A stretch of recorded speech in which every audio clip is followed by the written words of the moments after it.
Part 9. The Rock Brigade.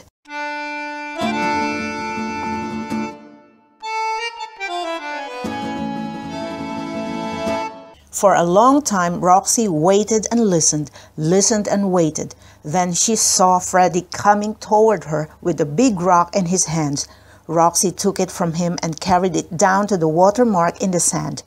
While she waited for another rock, she looked about for any she might find there herself, and slowly as another rock arrived, and then the next, a triangle, the international sign of distress Lord Thistlebottom had written, began to form on the sand. For an hour Roxie worked without stopping. Freddy hauled rocks without complaint. It was a large triangle, one that Roxie knew could be seen from the air. She had 2 sides done and half of the third when from far off she heard the rabbit cry.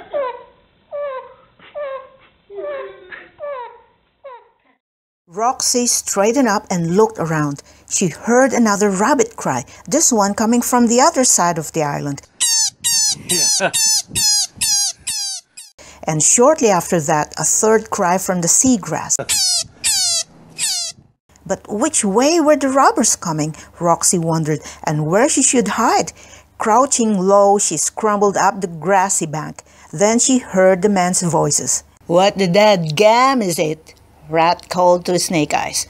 "Some cannibal, but I'll be danged if I know what it is." "Could be some kind of critter we've never seen before," Snake Eyes called back. "Like some of those creatures down in Australia or something." "Where the heck is it?" said Rat. "Sounds like there's more than one. Could be all over the place." "Might make a tasty dinner if we could catch one," said Snake Eyes. The small plane they had heard that morning was coming back again, and this time Roxie heard Rat say, "I think they're after us, Snake Eyes. I think they know where we're hiding out." "I'm thinking we ought to clear out, head down the coast," said Snake Eyes. "Those deputies like to come in the early morning and surprise you. I'm betting they'll try to come here tomorrow before we're awake." "Well, we'll just surprise them. Clear out and be gone before they get here." Roxie made it back to the woods on the south end of the island, and 20 minutes later all 5 children had gathered and were eating the last of the sausage and cheese and laughing at the way they had confused the 2 robbers. They heard the small plane again, but just as before, it flew over the island and went on.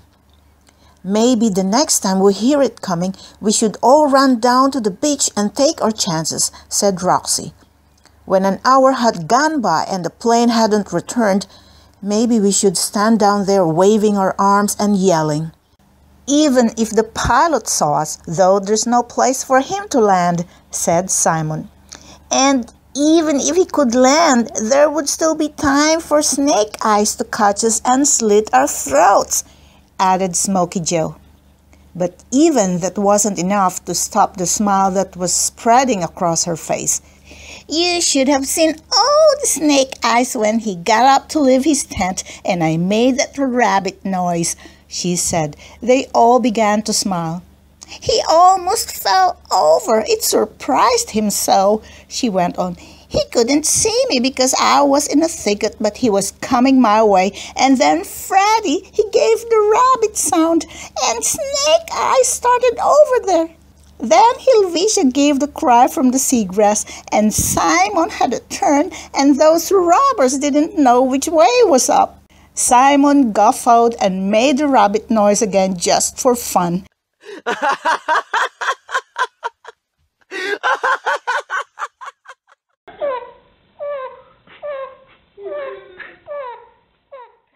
Then Helvetia made the rabbit sound, and soon all 5 children, Roxie included, were at it again.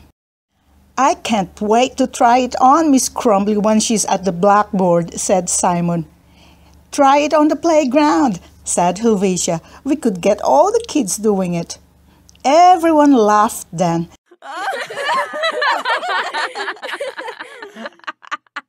Helvetia brayed, Simon howled, Freddy cawed, and Smoky Joe squeaked like a mouse.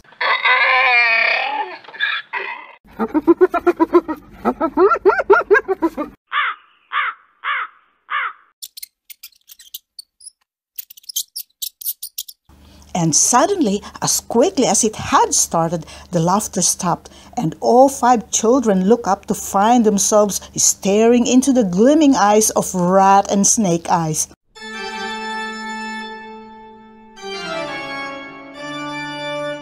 "Do not panic.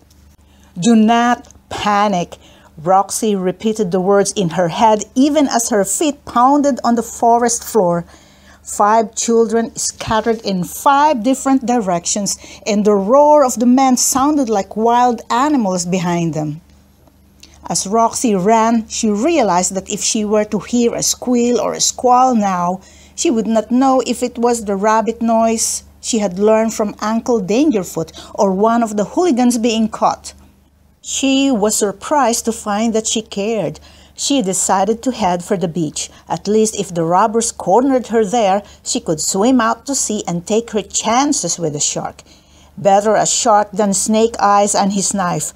He would surely kill them all, for he wouldn't want any children if rescued, telling the police where the robbers had been hiding.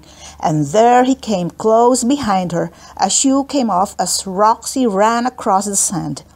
If a bull charges, Lord Thistlebottom had written, "Do not panic.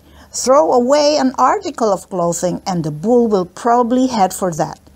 Roxie took off her sweater and threw it right in Snake Eyes' face.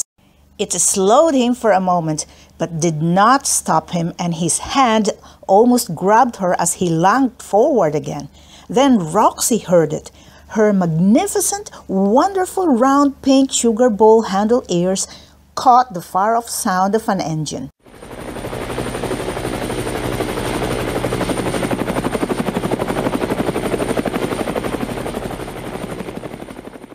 The small plane was coming back. But it was not a plane, not a boat.